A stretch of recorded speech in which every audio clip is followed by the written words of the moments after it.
ของทองคือสักลิ้นตีเมืองใต้ถึกจึงเขาใส่อยู่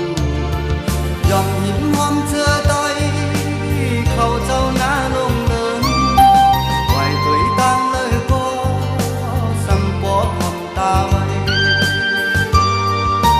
โอเมืองเบิ่งแรงมานำนายยอดอุ้มกู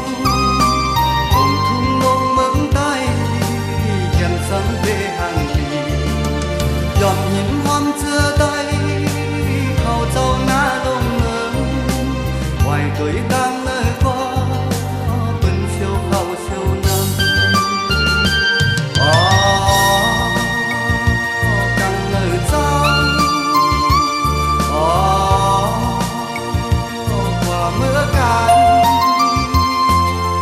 เสียงยิงเสียงใจเสียงคนป้อ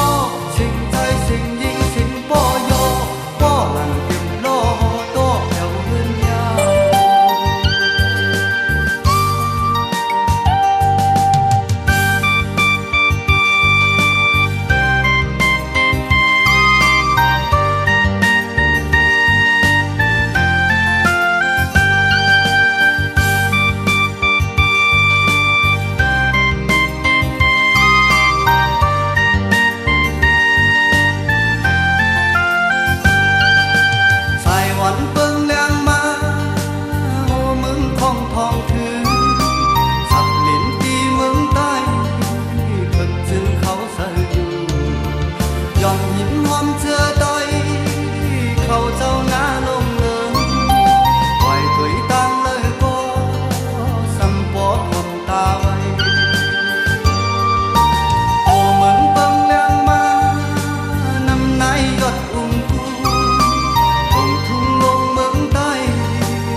เสียงยิงเสียงใจเสียงคนป้อ